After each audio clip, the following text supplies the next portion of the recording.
Good evening, everyone. Thanks for coming tonight. We got a pretty good crowd here. I'm really happy to see a lot of old friends and new friends. It's really nice that you all came. So, Mike Tucci, co-founder and CEO of Lexington Wealth. Thanks for coming. So Lexington, since we got the firm going, we've always talked about wealth as being more than one-dimensional. Right? Most people think of it just as a cerebral thing, something we think about. It's math, it's markets, it's whatever. There's also an emotional component to wealth, in and around wealth. And trying to connect the two is always the challenge. So Lexington does 2 events a year, big events a year, and we do a multitude of other events and podcasts and all kinds of other things.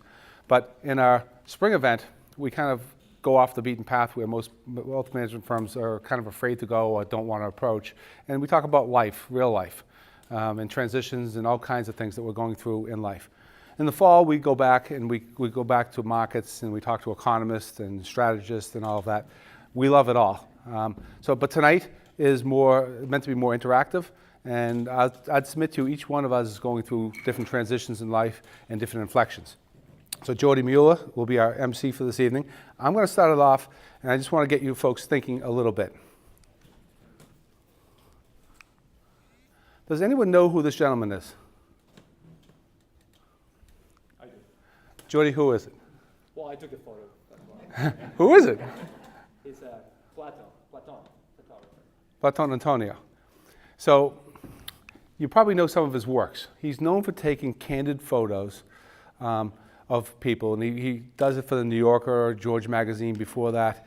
And I had the benefit of hearing him speak at an event a few weeks ago, and I was unbelievably moved. And we spent an hour and a half up on stage talking about the photos he's taking of different people and capturing candid moments.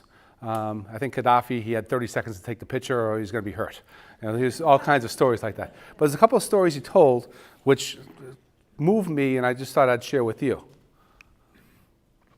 So he was walking in Arlington National Cemetery, and he saw a woman sitting by a grave, and she was reading a book.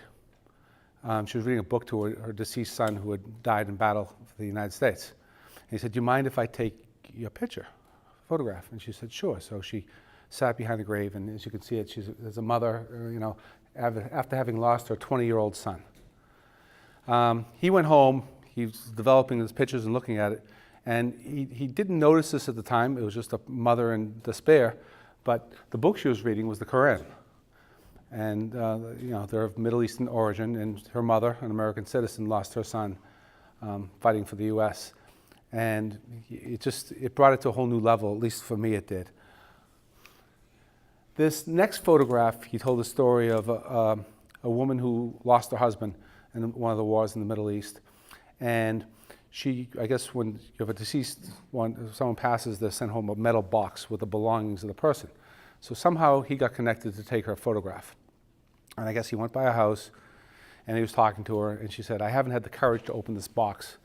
It's been here for a month. I just haven't had the courage to open the box." He said, "Well, would you like to open it with me here?" And she said, "Now's as good a time as any."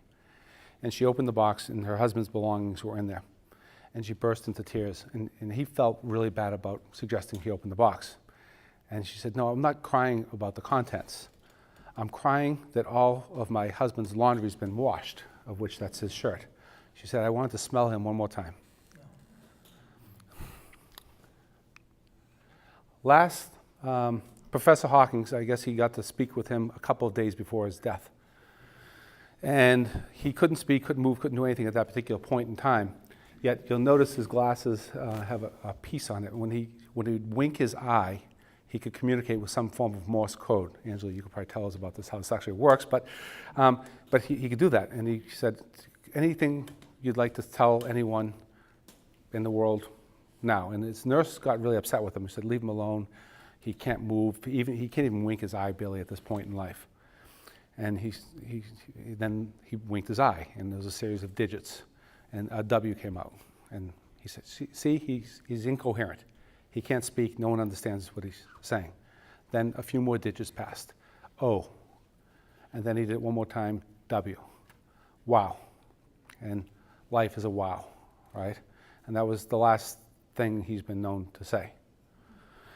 So I'd submit to you there's an inflection at least when I sat and I heard the gentleman who actually did all these photographs saying it, I felt my heart sink. I felt empathy. I felt sadness.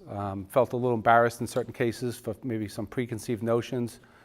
But we're always, we're all going through different stages of inflection. And I'm going to share one more inflection. This is a personal one with my family. So a younger version of me, 21 years ago, I know it looks like a baby picture, but 21 years ago, our first son was born. That's Alex right there. And my parents, my dad's to the right, my mom's to the left, couldn't come to the hospital to see him. My mom had a cold or something like that. So the first day we came home from the hospital, I think it was November 27th, 1996. Okay? And you talk about inflection, like, I'd never been a father before, right? I was just trying to learn how to be a husband, right? Never mind a father. And I'm holding this little package who's now bigger than me and a fair amount wider than me. And I'm freaked out. I'm going to drop him on his, whatever. My father's there, and you can see my dad looking at him with pride. My mom just all smiles. So we were going, my wife took the picture, and that was probably with a, old camera. I don't know, a lot of you millennials probably don't know, but there used to be these things called cameras. They weren't with your phones. So it was actually a camera. So took the picture. And the inflection for me was just, I'm becoming a dad, trying to figure it out. At the time, I was a CPA, had my own practice. My dad, to the right, was just retiring. He had worked for Varian for 45, 48 years, something like that. Worked from the, the floor on up and became an engineer. Never had a college degree, had honorary degrees, but never had, he worked his way up. And we were figuring out my dad's retirement with me. This is before I got into this business, and I was trying to help him figure out how he was going to allocate his assets, where he was going to put them, blah, blah, blah, all the stuff that we do on the financial side. Thought we had it pretty well figured out. What he didn't know, he had lung cancer at the time and passed about 18 months later. During those 18 months, though, in retirement, the financial piece wasn't the hard piece. We figured that out. My mom today is 86 years old, and she's still living with the plan that we've done, and we continue to do an update throughout her life. So the money wasn't the issue. The issue for him was all he knew. He used to work 40 hours a week on like an off week. He'd work 60, 70, 80, 90 hours a week, right? And he'd come home, and then the family was all about family. And then we were at the stage, we were getting older, all moved out of the house. Once he retired, he didn't know who he was. Like, he didn't know what he was doing. He was respected for what he did at work. A lot of his friends were at work. A lot of his connections outside of family was at work. But we really didn't think about, what it would mean beyond the money piece once you stop doing your day job. And if he had lived, and we've gone through that with my mom, who's done phenomenal. My mom's like, everyone that meets my mom thinks she's like 55. She's got so much energy and brain power and so much joy and all of that.